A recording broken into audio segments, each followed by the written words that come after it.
राजस्थान में बीजेपी ने 41 उम्मीदवारों की पहली लिस्ट जारी कर दी है।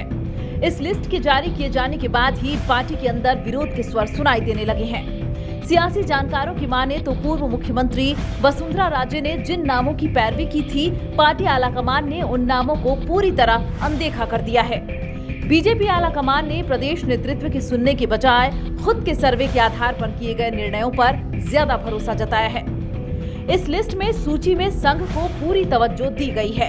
ऐसे में इस रिपोर्ट में हम बताएंगे कि पूर्व सीएम वसुंधरा राजे के करीबियों का टिकट काटकर बीजेपी ने प्रदेश में क्या संदेश देने की कोशिश की है और राजस्थान में वसुंधरा राजे को किनारे करना बीजेपी के लिए कितना बड़ा जोखिम हो सकता है।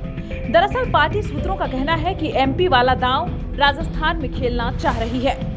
बीजेपी ने राजस्थान की पहली सूची में 7 सांसदों को उम्मीदवार बनाकर मैदान में उतार दिया है। पार्टी ने इन 41 उम्मीदवारों में से 21 नए चेहरों पर दांव लगाया है।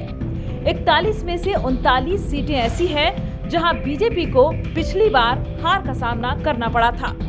इनमें 11 सीटें ऐसी भी हैं जहां पिछले 3 बार से बीजेपी लगातार हार रही है। 41 उम्मीदवारों में से 6 एससी, 9 एसटी और बाकी 26 सामान्य वर्ग के उम्मीदवार हैं, जबकि 4 महिला उम्मीदवार भी शामिल हैं। दरअसल बीजेपी में केंद्रीकरण कल्चर ज्यादा है। वह राजस्थान के मामले में रिस्क नहीं लेना चाहती है, क्योंकि वसुंधरा राजे अगर इस बार जीतती हैं, तो वह काफी मजबूत हो जाएंगी। उनका मानना है कि राजस्थान में भारतीय जनता पार्टी भैरव सिंह शेखावत के बाद अब एक और पीढ़ी के परिवर्तन के लिए तैयार है। एक सीनियर पत्रकार कहते हैं कि राजस्थान में बीजेपी और कांग्रेस दोनों के पास ही सीएम पद के दूसरे दावेदार भी हैं। किसी एक को मुख्यमंत्री का दावेदार घोषित करके चुनाव लड़ने से दोनों ही पार्टियों को चुनाव में भीतरघात का खतरा है। बीजेपी में वसुंधरा राजे सिंधिया के अलावा मुख्यमंत्री पद के दावेदारों की एक लंबी लिस्ट है, जो अपने अपने क्षेत्र में प्रभाव रखते हैं। पूर्व प्रदेश अध्यक्ष सतीश पूनिया 4 साल तक प्रदेश अध्यक्ष के पद पर रहे हैं और वो खुद को मुख्यमंत्री का दावेदार समझ रहे थे, लेकिन अचानक से उन्हें अध्यक्ष पद से हटा दिया है, जिसको लेकर जाट समुदाय में नाराजगी है। इस नाराजगी को कम करने के लिए उन्हें विधानसभा में उप नेता प्रतिपक्ष बनाया गया है, लेकिन किसी और को मुख्यमंत्री का चेहरा घोषित कर देने से जाटों की नाराजगी और बढ़ सकती है। इसके अलावा नेता प्रतिपक्ष राजेंद्र सिंह राठौड़ भी सीएम पद के दावेदार हैं।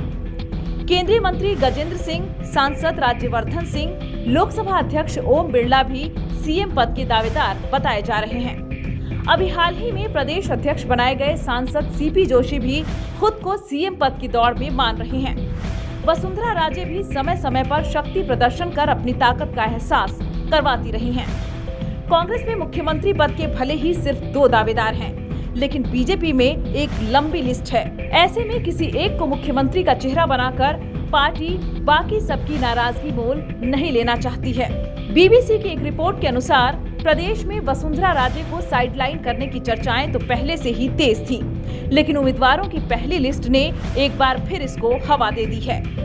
इसके अलावा अक्टूबर की शुरुआत में प्रधानमंत्री नरेंद्र मोदी ने लगातार 2 जनसभाएं की। इस दौरान उनके साथ बीजेपी के प्रदेश अध्यक्ष और सांसद सीपी जोशी थे, लेकिन पूर्व मुख्यमंत्री और प्रदेश की प्रभावशाली नेता वसुंधरा राजे नहीं थीं।